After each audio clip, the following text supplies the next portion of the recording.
This episode of The Mimic's Veil is sponsored by Wonton Destruction, the all-you-can-eat Chinese dumpling buffet. Okay, it's not really. I just wanted to get your attention to tell you that this episode is actually sponsored by Taste Invader Tea. Treat yourself to 15% off an order of daring and delicious tea at tasteinvader.co.uk using the code TMV. And today in The Veil, we give our thoughts on Pragmata, Still Wakes the Deep, and Vampire Crawlers.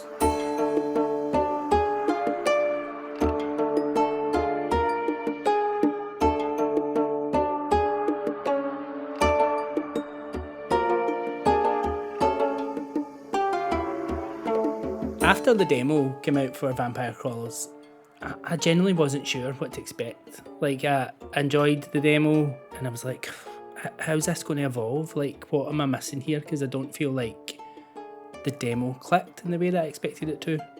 But boy, did the full game click.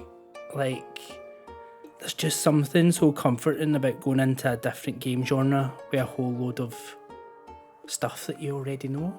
Like, see that familiarity with the weapons, with the characters, with the scenery, the locations, how all the different combinations work. And I think having that consistency throughout the games and having the evolutions work in the same way in terms of how you, all the different weapons and all the different buffs and things like that, I think it's so clever what they've done with this game. I think they could have easily just gone, here, let's turn it all into cards and just fire a few cards and everything goes mental and the numbers go up and you might get through, you might not. But it's not. There's so much more care in this than I think you would expect.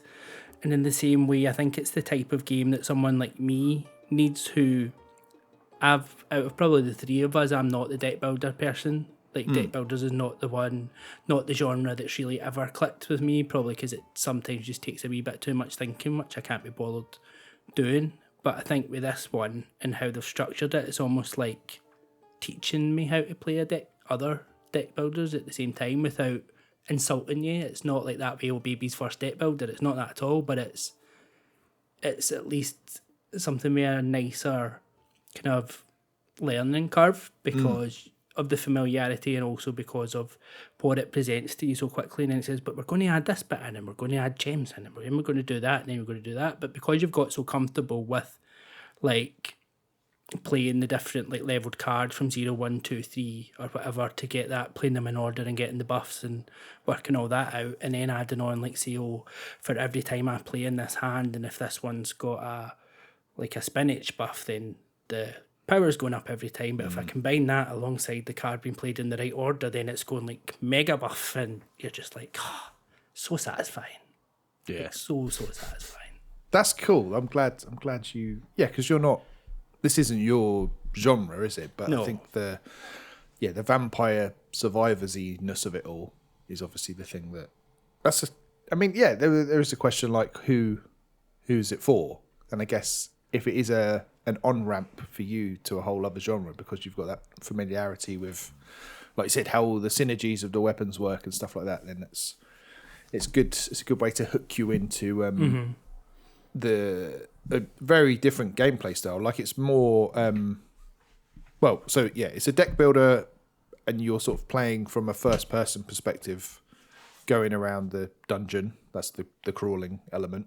And again, the levels are familiar, right? You start off in the forest the same way as you do in Vampire Survivors, but you're going in very old school looking first person, sort of just taking one step at a time, turning right, turning left, and then working your way around this little dungeon, and then beating the boss and getting to the next floor, collecting stuff along the way.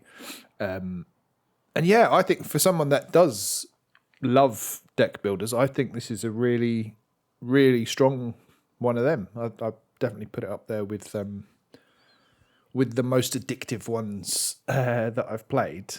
I think, I told you guys, didn't I? Like I started playing this on my commute, and both on my way into work and on my way back, I had to like grab my Switch and dash off the train because I was so engrossed in it, and I kind of realised late that I'm at my stop kind of thing.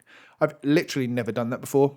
Like I always get to the stop before and go, okay, put this away and get off the train, be sensible. But I just could not put this down until the last possible minute. It's brilliant. I feel like they've nailed it for a completely different genre, completely different approach, and incorporating all those vampire survivors elements into it, and just reworking them. It's really clever. It's just they've nailed the brief and more. A shout out to you, Alex, as well for recommending this new addiction to me, because you just like Lewis and Ben. I think you'll really like this, and by God, you're right. Yeah, I mean, but it's even in the way it presents stuff to you in between runs and adds the bits on, like it obviously all the things you're used to in Vampire Survivors, like the tarot cards and all of those things, and then how you upgrade your cards and things like that, which is obviously different, but the upgrades to all the different buffs are in exactly the same way, and you're using your coins in the same way to do all those upgrades to start at a higher level. But I even like how it, at first I'm like, oh, I go from the forest to this level to that level, kind of like you did in Vampire Survivors, but then it's like, oh, I've done the Mad Forest, and now I've got like the Madder Forest, and then I've got the Insane Forest, and then kind of to unlock all the relics, and then when you get to your first upgrade on the map, so you can actually see where like the collectibles are as you're going around, so you know which bits to attack to get like maybe your mana increase or things like that, and then you get your blacksmith, so you can then amend your card so that you can maybe have 2 upgrade slots instead of 1 upgrade slot, and then you start to fire in your gems and those things. But as I said at the beginning, it just never feels overwhelming. It actually feels quite natural progression wise, where you're not sitting there going, oh, I don't know what to do anymore, because I don't think I'm not a good few hours in, and I've got quite a lot of the achievements. It's a nice game for that. If you're playing on like PlayStation or Xbox, it's like trophy, achievement, like in the same way as Vampire Survivors was. But this is on Game Pass. Like, there's no excuse not to try it if you've got Game Pass now. Particularly now it's cheaper again. Bargain. Yeah. So. Yeah. So you're playing it on Xbox, but you on Steam? I got it on Switch. On Switch, because I wanted, when Alex recommended it, I was like, well, I know I'm going to work the next day. I know I've got like 4 hours on a train, so I'll get it on Switch. Yeah. But I am still tempted to get it on PlayStation to just have it at home and get those little trophy pops. Gee, that's terrible. You've got it at home. But you've got vampire crawlers at home. It's on your Switch. But it's only a tenner as well. So, and I've got Vampire Survivors on everything. Yeah, I bet. Yeah. I think the to your point, it's definitely not baby's first deck builder, but it is way more approachable than most. I think that is, like, particularly with those like permanent unlocks that you get in Vampire Survivors as well. Those ones, they just make the whole experience easier, and you feel like there's no wasted runs or anything like that, and you've always got something to aim for. I think it's really good. It's better than expected. I thought it was going to be okay, cool. They've tried their hand at this, and it's all right, serviceable, but it's wicked. Voice acting as well. Yeah, no, I quite like the voices. That's weird. Yeah, it's weird, but they're quite cool. Yeah, they just like say little phrases, don't they, as you play certain cards and stuff. Because I also didn't appreciate it was Poncle and Snap. Nosebleed Interactive. Oh, is of Arcade Paradise fame. Ah, yeah, I didn't know that. Yes, but yeah, it's not. I would say it's for fans of deck builders and for fans of Vampire Survivors, but not necessarily just Survivors likes in general. Probably because it's very. It's got nothing in common with them other than sort of progression kind of stuff. But like. I mean, I guess you could play it one-handed, but it's not one of those brain off, just moving around kind of thing. Like, you have to think. Needs a wee bit more thinking. Yeah. Although I guess there is an element of, like, what's the subtitle? It's the Turbo Wild Card from Vampire Survivors. So that suggests they are trying to encourage you to play quickly. Like, that's the name of the game. And I think there is even a button you can press that just throws all your cards out at once. If you're overpowered. I haven't actually used that because I like pondering these things and go, oh, what's the best thing to do here? And I take ages on this stuff. But you can play it like that as well, which is nice. Because it's always like nice getting up like, right, I'm going to play my 0 card because that's right. You just get that down here, and then what one cards do I have? Oh, like this one draws more, and it increases this, and then I've got this one that just keeps my combo going, and then I'll just fire that in there, and then my 4 cards going to be worth 8, and this is going to be amazing, and then it's just going to go. Boom. Yeah, that's cool as well, isn't it? That I think that system is. I haven't seen that in other deck builders. The playing in mana cost order thing. So you play your 0s cost ones first, then your 1s, and then your 2s and your 3s, or then you can sort of reset them. So you're basically always encouraged to like play in ascending mana cost order. But yeah, and even that nice way when you level up, and then it's like, oh, here you go, you can pick whatever card you want, and you get to use it free this time. So you've always got that extra card when you level up, which is nice. Yeah. Although I don't think the loot boxes are quite as exciting as Vampire Survivors. That's the one thing I would. Yeah, it doesn't give the same like Which I don't think would fit with the genre, to be fair, but it's just the one bit that's like always the highlight of Vampire Survivors when you get that like 5 ribbon loot box or whatever it is, the biggie. It's just I feel completely spoilt for choice with these like roguelike indies that we've keep getting at the moment. Titanium Court, I haven't touched that since last week, since starting this. God knows, obviously Slay the Spire 2, Mugenics, they just keep coming this year. I can play nothing but that style of game and be quite happy. They're also getting quite saturated though. Aye, they are. It's like time for a pivot on these genres. Maybe. Something else that gets saturated are men at sea. You've been playing as a man at sea, haven't you, Lewis? I have indeed. Yeah. I just want to say I've not played Vampire Crawlers yet, but I'm going to get it on Switch. I was looking at it the other day and I was like $8.99. I was like, I'll wait for a deep discount. No, I'll get it at some point, maybe over the next week. But yeah, I have been playing and finished, in fact, Still Wakes the Deep,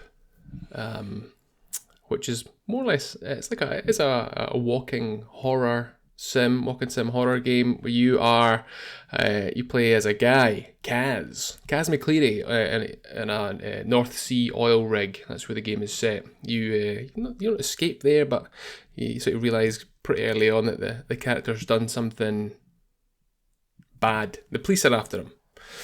He's done something bad, but he's on the offshore oil rig, and the manager of this oil rig finds out, and he's like, "Get your fucking arse to my office! Get your ass to my office now, McCleary! Gotta move on!"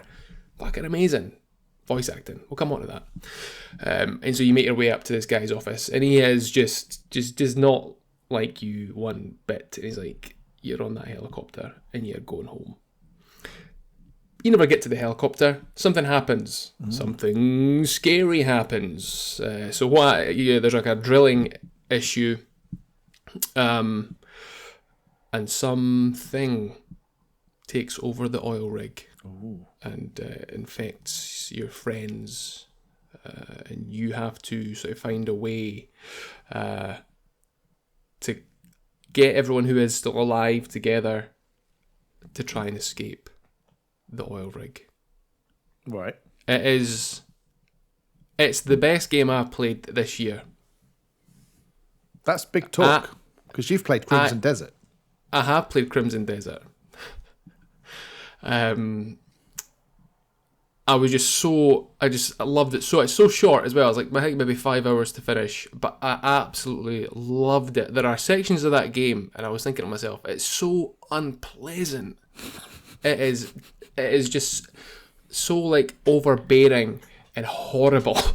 You're like, why am I doing this to myself? The smile on his face, Alex. And I can never understand why he's enjoyed it so much. It all makes sense. Yeah. I was doing a bit. I was like, this is this is torturous. Like, this is awful. And I was like, it's so good. It is so good. Rubs his fingers together and like. So there's no like combat or anything. You've got to use an element or degree of stealth to misdirection to. So when you get to certain rooms who basically people who you have known have like turned into this into some sort of creature, and they're like, there's a bit of it where they're like, you can hear the person shouting for help, but also at the same time, like the creature that's like, I don't know, like overtaking them is wanting to find you at the same time, and it is just so well done. Like it is just. It's one of these ones. It's on PS Plus. If you got that on a subscription, it'll cost you nothing to play it. It's so atmospheric, and it's just such a great game. Because I watched a video and it's like, oh, these hidden gems of the PS Plus store, and one was Still Wakes It Deep, another was The Invincible, which I've also downloaded, but I've not started yet. So I'm going to give that a go. But because I loved Still Wakes It Deep so much, I'm going to give a little bit of a buffer.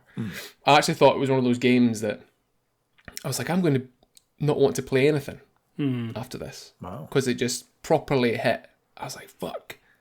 It was just so good. And like the voice cast, we were discussing this before, Scottish accents in games tend to be people doing like an impression. This is like a full, for all the Scottish characters, it's a full Scottish voice cast, and it's honestly so good. Actually, the guy who plays Kaz is also Cliff in Crimson Desert. The one Scottish voice. Actually, I was looking because you mentioned it before. There are a few different, so in Crimson Desert as well. Like there are a lot of different Scottish voice actors that do the voices for the Greymanes. But yeah, in Still Wakes It Deep, it's so brutal, and like the way that the characters talk to each other, it just sounds normal. Like it doesn't to me sound anyway, like forced video game dialogue. It just feels it's like that's how people actually interact with each other.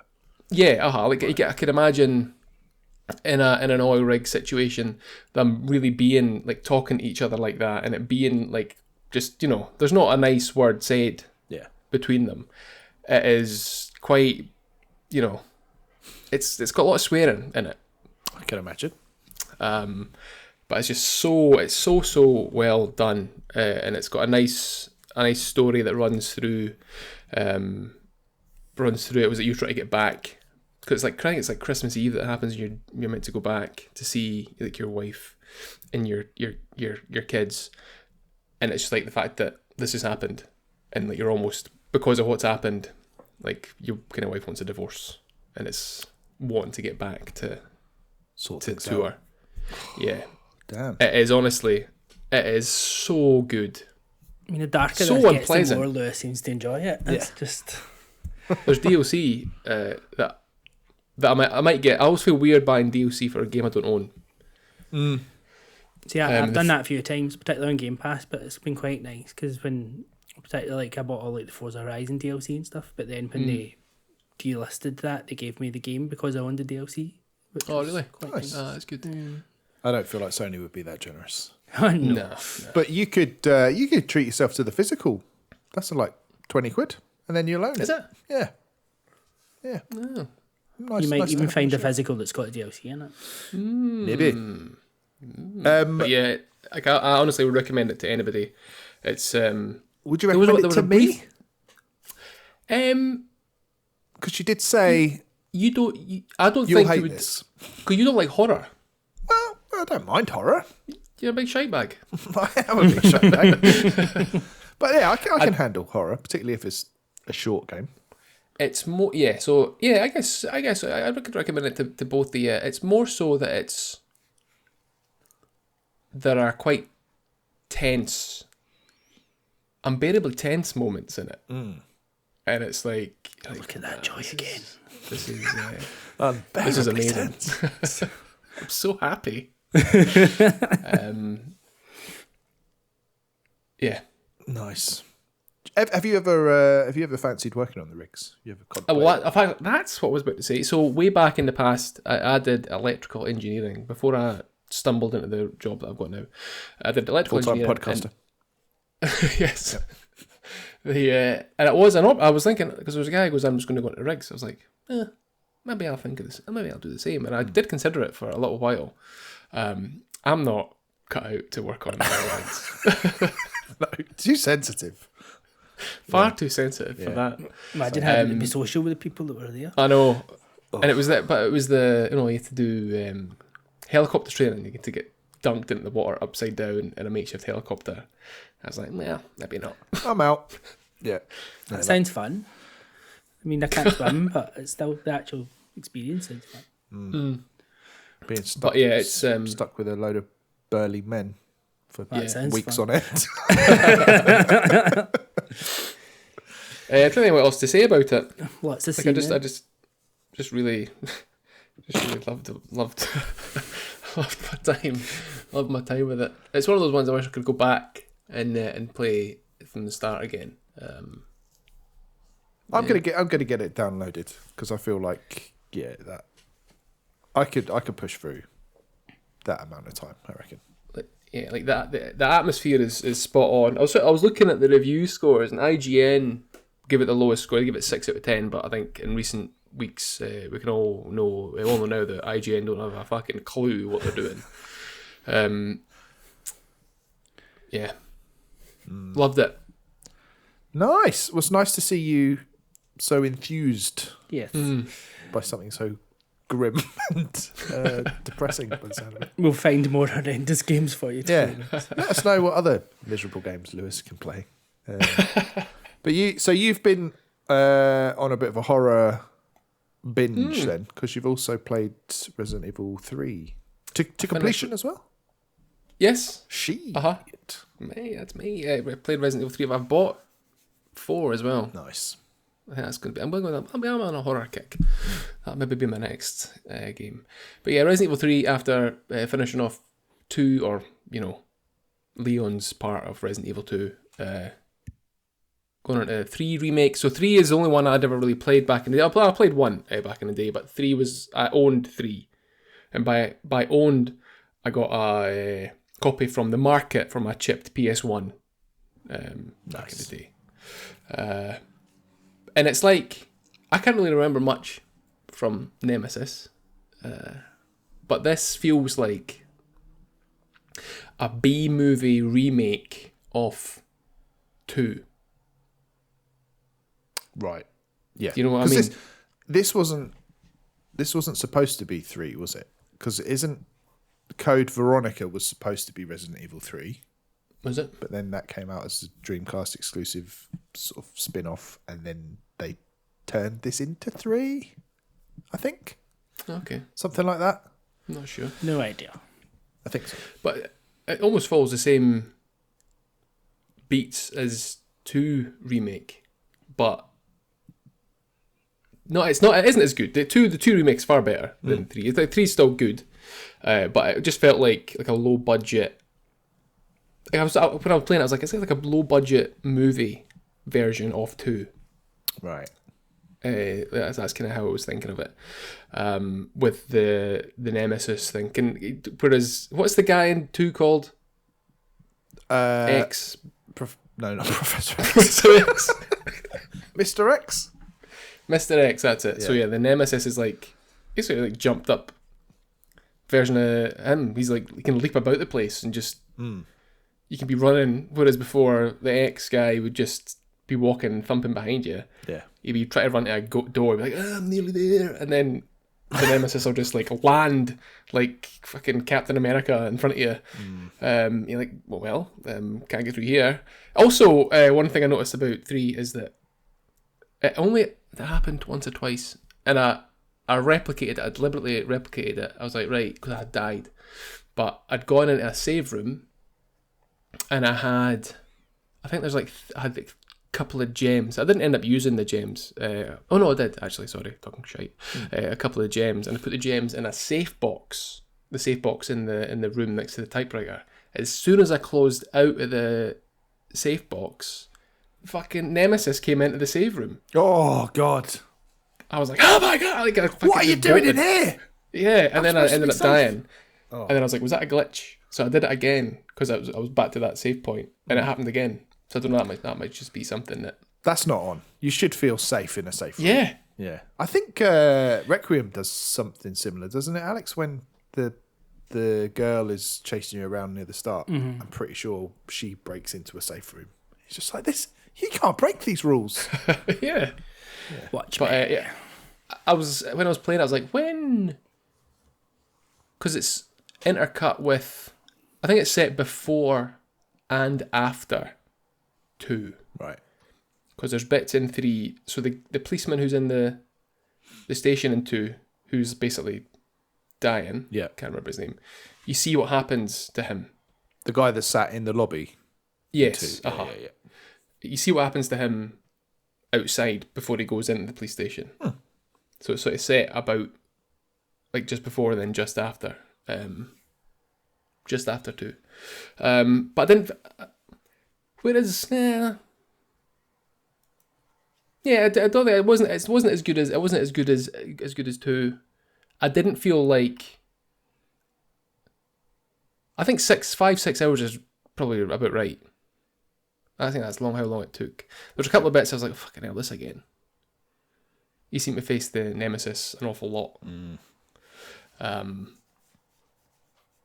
But you know, I was sort of happy to play through it. It feels like ages. I think like 2.5 weeks since I finished it. God. It's quite a while now. Yeah, but yeah, proper little horror kick. So yeah, then Still Wait Steep, Resident Evil 2 and 3. I've got 4 installed on the PlayStation. You're in for a right treat with 4. Well, 4 is like twice. 4 is like 16 hours. I was reading. It's quite a bit longer. Yeah. But great. I know that you, at least you, Ben, are quite high on 4. That's your favourite of all. Should play it in VR. remakes. I tried that. You with, should try 4 in VR. Just once you've played it, try the opening section in VR just to see how it feels. I tried Village in VR. I've got Village, and I just like nah. I think it's too immersive. Yeah, agreed. But like I was like, what am I to do with this? I pick up this shotgun. It was trying to teach me what to do. That's how far I got into VR. I was like, teaching me how to do it. I was like, fuck this. Cannot be bothered. Yeah, that's cool. But it might just feed that inner darkness even more, though. You might just live in it. Live in a dark world. Yeah, cool. Well, we've been playing Capcom's latest banger. Alex and I both played Pragmata. Pragmata. How would you say it, Ben? Well, Pragmata. I don't know. Pragmata. I haven't said it out loud, I don't think. Pragmata. Well, you said Pragmata. Pragmata. Yeah. Pragmata. I've been playing Pragmata. There we go. Well, yeah. Pragmata. If in doubt, posh it up. And yeah, so much like these modern Resident Evil games, this is like a third-person action game. A lot of shooting. And the twist is you are sort of carrying around a little AI girl called Diana. A Pragmata. Mortal. And she can do... So when you aim down sights, she does... A little hacking grid comes up. And in order to sort of open up all the bad guys, which are robots... to open them up so that you can damage them more, you have to complete this little hacking grid, which is really simple, just getting from A to B using the face buttons, up, down, left, right, triangle, Circle, square, cross, to move your little thing around. Which sounds... I wasn't interested in this game at all, based on that description, because I was like, how on earth does that work? How is that possibly fun? It just is. It's just really, really cool cool way to and really fresh way to approach what is, basically, action shooting kind of stuff. Because it adds that little bit of tension where, if I quickly get this, go through these nodes, and if I go through that node, it's going to confuse this bot, and then it will start attacking the other bots. Or if I go through this one, it's going to trigger all of them to open up at the same time, so I can shoot them all and things like that. And it's just, it throws in little bits and bobs like that just, it's just so bloody gamey. Just feels like a proper game. Like, so the way you describe Still Wakes the Deep sounds like a movie. This is a game. If you know what I mean. This is pure gaminess. And I love it. It's that kind of pat your head and rub your tummy at the same time type thing, but it's not quite. Probably the not gripe that I had, because it's unfair to start with a gripe, but like I started at normal difficulty and it wasn't clicking quite initially, and then I turned it down just to progress, but once you turn it down you can't turn it back up. And I'm a bit like, well, why? But other than that, like, it's just fun. Like, even when you're doing that hacking and she's going and the eyes go, and like, and then you get the overcharge and it's just all like, ooh, like the creepiest little girl you've ever seen in your life. But it's the kind of layers that it adds. Like, the bigger the enemy, the bigger the hacking grid. So it's more than you've got different nodes that you can go through before you get. So you've essentially got a green power button, which is the end of the hack, and you just need to get there. But some of the robots will then, as they progress, they'll have like blockers on different parts of themselves. They not block parts of the hacking grid, so you need to take them out before she can do the full hack. But as Ben says, you can confuse them. You can do ones that just do additional damage via the hack itself, and then you've got your thrusters to dodge out the way, and you're just always doing something, and then you suddenly realise you're not paying attention to shooting because you're too busy enjoying the hacking, and you're stuck in a corner and all these things are coming at you. But then you can buff up so you can go back to the sort of, what's it called? The hub area? I can't remember. I can't remember what it's called. But it's you like can the go central back, station area type thing. You can go back there quite often and upgrade everything. Print off new 3D. You can 3D print everything. This whole sort of game is based on automated 3D printing on the moon, basically. The Lunar filament. But yeah, you can get loads of upgrades. You can upgrade the hacking so that it does loads of damage itself. So I was just doing that and putting all my resources into making Diana as powerful as possible. But you're playing as Hugh Williams. Good name. Good Shug. Strong name. Does it get called Shug? Aye. What? Big Shug. Does it get called Shug in the game? Shug? Yeah, that's a Scottish shoe. Is it? Yeah. Wee Shug. A big Shug. Big Got a lot to learn, Ben. There's a rapper called Big Shug. Spelled like Shug. Well, maybe should be Shug, he's Scottish. Do they have an umlaut? I'll have to check. I can't remember. Doubt it. What was that? I've completely lost my train of thought. You were at Hugh Williams. Hugh. Barney McGrew. Shug. Cuthbert Devil. Shrug. Grub. Shug. Okay. So yeah, and he's just this kind of nice, normal guy. He's gone to the moon with his crew. I think there's like 4 people. A moonquake occurs quite near the start, and basically the other 3 die, and then Hugh's left by himself. He gets hurt, but then Diana appears and sort of heals him using her, I don't know. Yeah, I guess using lunar filament maybe as the to 3D print repairs for him. I can't really remember. And then they just go about helping each other and being kind to each other, which is really nice. For Lewis is out. Yeah. It's too much positivity. I mean, it's also like a very, it's usually like from being such a dark world from where we came from, Lewis. Like, this is a very light world, like even in the clinical like setting of it all, it's more that kind of like portal type setting in terms of the chambers and all that. And then I was really surprised when you go into that first area, and you're like almost in a new. I'm like, I did not expect It's this. like Times Square. Like, yeah, and then it's that first time as you're trying to go through and like Diana's hacking is not just on enemies, it's also like on different environmental things to unlock ways forward, unlock doors and things like that. But the first time it like creates a bridge for you through the lunar filament coming down at the sky, you're just like, that's fucking cool. It is cool. Like it's just cool. Like it.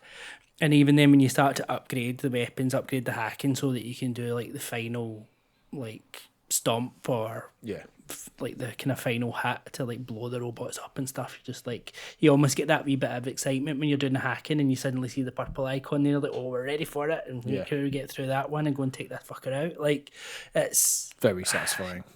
And I'm only, I know you've finished it, Ben, that's right, isn't it? Yeah. I'm only at the Terra Firma area, so I've just got to like the kind of second main area because I've just not had as much time to sit and play with it.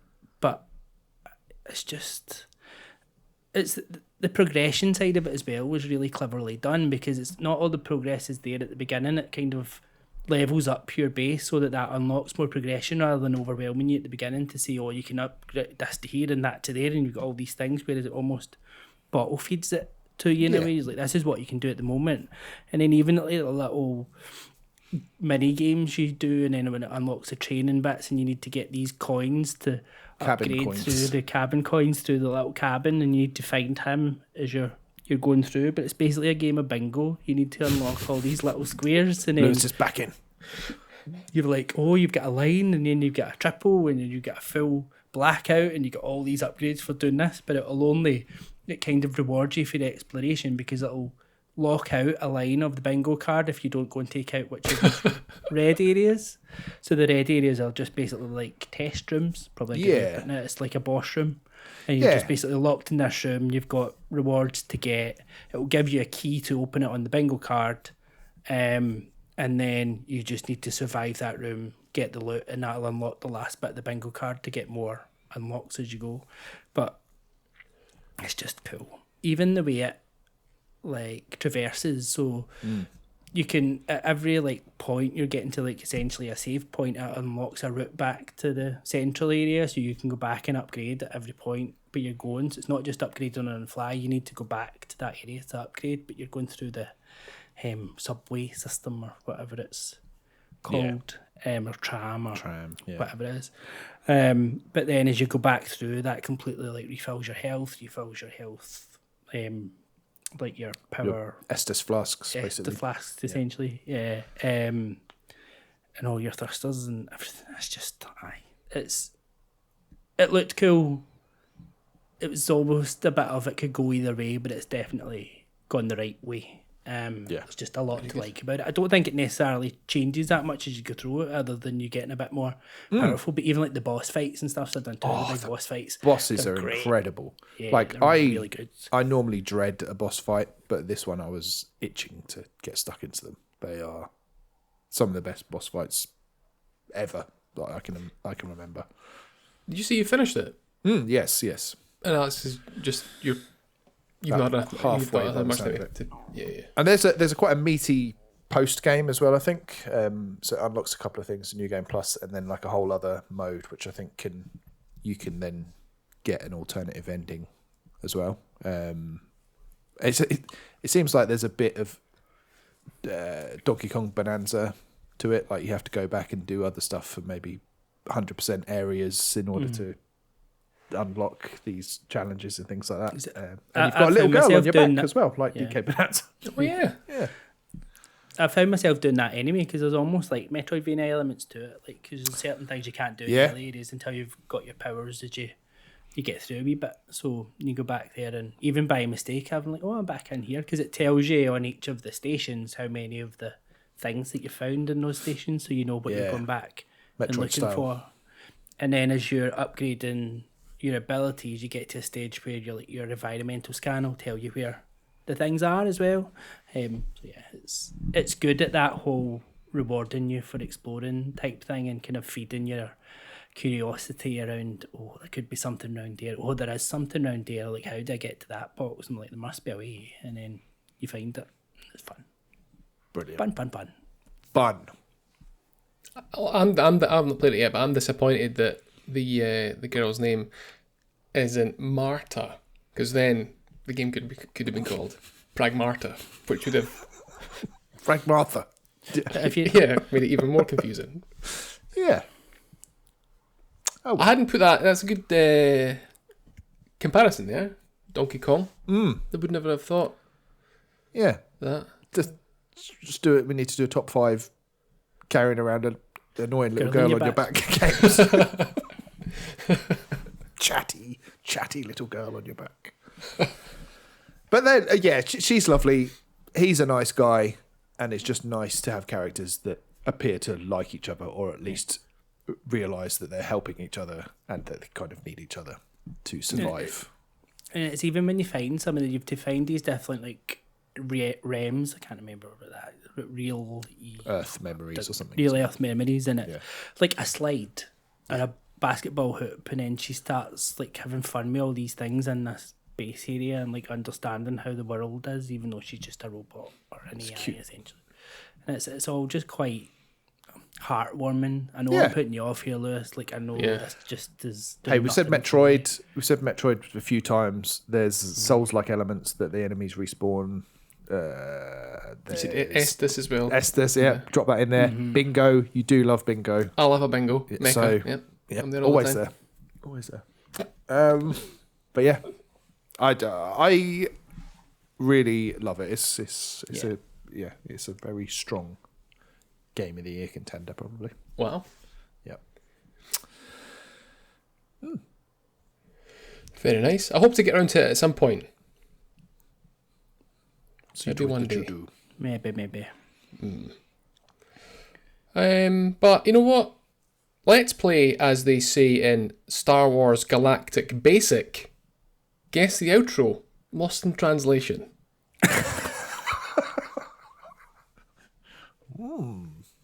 Very good. You alright? Swat. Alex has got a painful face. He does. Do you want me to translate that for you? I think we got it. You got it? Yeah. Well, I've seen Star Wars a few times, so Have you? I Okay. speak their lingo.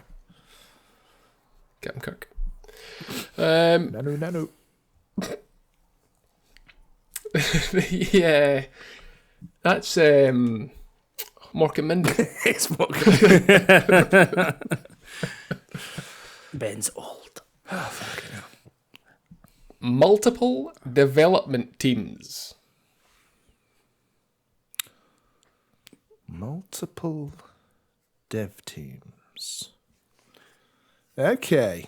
Did Metroid Prime 4 have multiple development teams, or did it just get restarted multiple times? Oh yeah, I mean technically, yes. So it could be one that got started and then someone else took it back over, or it could be one where teams collaborated, like Zelda. I think didn't Monolith help with like Breath of the Wild as well, and stuff like that. So with, I feel like if it's multiple development teams, that puts it out of being an indie, but maybe not. Well, I feel like even you said like Vampire Crawlers, there was two, Yeah, and I feel like it does happen more Now than we and again. realise. Yeah, let's ask. Let's get that out of the way. Is it an indie, Lewis? Yes. Ooh. Why have I written yes down? That's not helpful. Yes. Right, indie, multiple development teams. Get a time scale post 2018. Do you think later? I feel like it's got to be, hasn't it? It's got to be post. Yeah. It's got to be post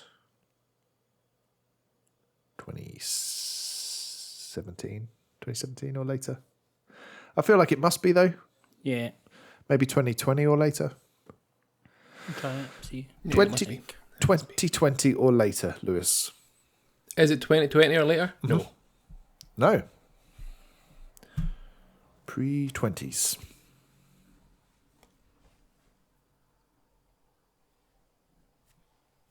Oh, wait there. Wait. Check my notes. No. No. Does that mean it was round about it, or is he just playing gobshite?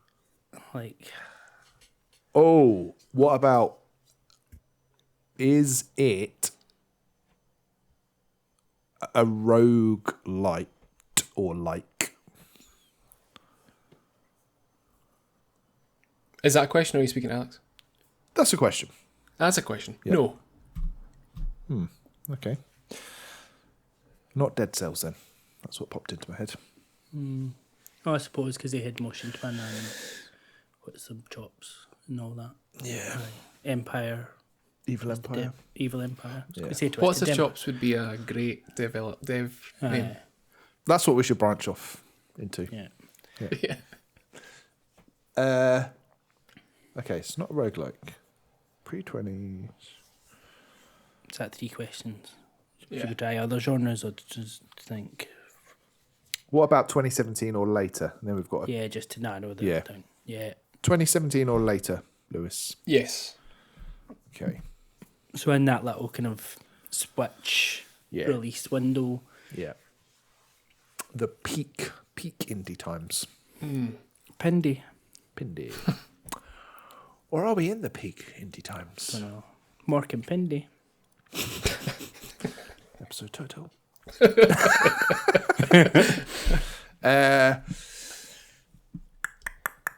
Okay, so 2017. Multiple development teams.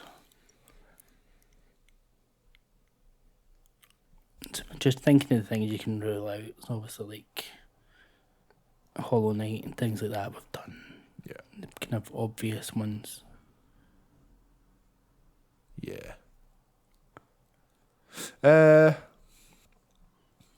Is it 2D? I feel like it's probably 2D, but Yeah, Should we might ask? as well confirm it. is it a two-dimensional game? No. 3D. Okay. clue time. Is it time for a clue? If you It is indeed. The game won a Game Award. 4. For being a good game. You could at least provide a little bit of context here. What? Is No Man's Sky eligible for that? Is that Don't think so. no? Was that not earlier than 2017? Oh, I don't know. Maybe, I don't know. Won a Game Award. Oh, no, it's not that. So genres, 3D genres. We've got a walking sim. What else? Action. Puzzle. Yes. Is it any of them 3? A walking sim, an action game, or a puzzle game? No. God damn it. I'm a bit stumped here. Yeah. I'm trying to think of 3D indie games. I bet it's something daft and obvious. Yeah, it will be. What about have we all played this? Yeah. Yeah. Have we all played this game, Lewis? Yeah. Yeah.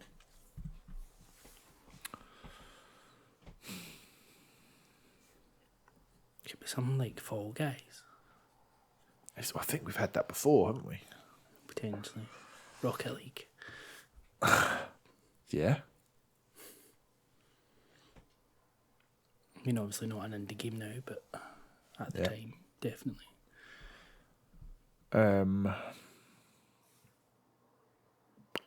We could say, are you controlling a vehicle in this game? Let's ask that. Are you controlling a vehicle in this game? No. No vehicle. Okay. What's that? So we've got 2 questions left. We're circling around the drain. What other genres? Could it be sports? Could be sports. I mean, I don't see what else it could be, though. We've all played it. It's not a walking sim. It won a Game Award. Won a Game Award. It was something like Gang Beasts or something. Because Lewis hates that game. We've all played it. I haven't played Gang Beasts, actually. Alright, okay. Can't be that then. No. Human Fall Flat. No, I haven't played that either. We could ask if it's a party game or a platformer. Yeah. Is it a party game or a platformer?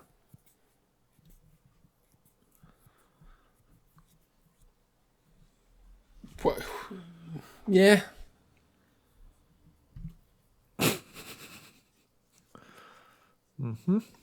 be something like Among Us.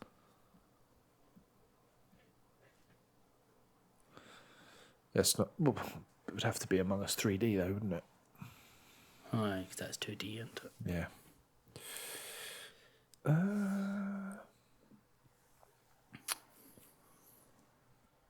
damn it.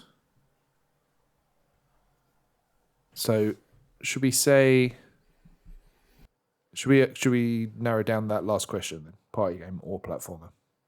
Might as well. And then just take a stab. Is it a platformer? It is not a platformer. It's that party game. So a 3D party game.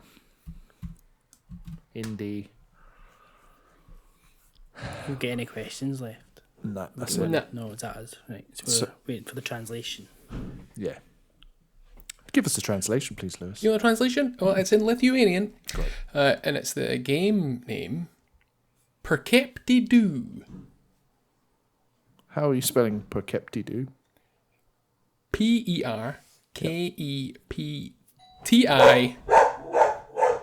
A couple of barks in there. Just to really throw us off. D-U. Do. I'll leave you with that while I go to the front door. Excellent. Perkepti-do. Perkepti-do. Perkepti-do. What could that mean? Could do be two? I doubt it. Could it be Could like... be. I can't get Gang Beasts out of my head. Because I can't... What other party Doesn't feel games like are there? Gang Beasts, though. What other party games are there? Indie party games. Clear your mind. Oh. I can't think of any.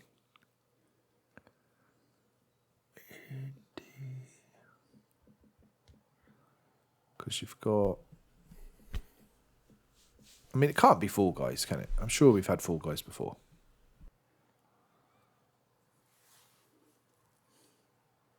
What else is there?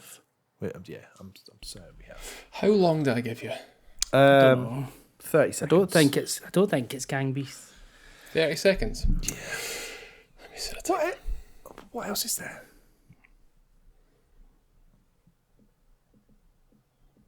We've all played it. What about something like Overcooked? Ooh. And then, because that's got a 2, could it be Overcooked 2? Overcooked 2. That came out in 2018. Perkepti-do 2. Overcooked It's the 2. only one I could think that Yeah. fits that we've got a sequel for. That's That's the timer. Yeah, the timer. let's do it. Overcooked 2. Oh, what? Overcooked 2. Okay. The game award was won in 2018. Best family game went to Overcooked 2. That's excellent deduction. Well done. Shows you if you get enough time. If I'm having to answer the door. Thank you, delivery man. eventually. I think it was just the 2. I think it was that do, and I was like, Yeah. oh, it can't be 2, and then like, well, maybe it is. Yeah. And I couldn't think of anything else like kind of fitted the That's perfect. the genre, like the Well done. Great work. descriptions. Great work. Well done. 6 in a row. Yeah, well done. Well, he's actually got 11 at the start. I think I was counting 11 in a row, or 12, I can't remember. Oh, yeah, When and I was then you wanting you to win. Embraced your When I was villain being nice. arc, didn't you? Due to feedback. I'm worried about when Alex takes over. Because, let's face it, Ben, Alex has all the heavy lifting here. I'll make it quite easy. Hey. Now and again, I I'm help. shit at this. You I'm are. shit. Yeah. I mean, you can just keep doing it if you want. No. Yeah. 50's plenty. Yeah. Cool. Good choice. Good choice. Overcooked 2. I try to play that with my daughters. I bet that did was not go frustrating. well. No, I can imagine. I've tried playing it with my family once, and it was like, actually, no, you're all shit. It's- yeah, I can't handle this. Yeah. I don't even like doing real cooking with other people in the room, let alone, in a stressful game environment. Yeah. It was because it's not the easiest to control. It's quite daft with the chucking ingredients about the place. Yeah. It was a recipe for disaster. All right, we're going to listen to Where's Kevin, written by Ollie Wood from Overcooked 2.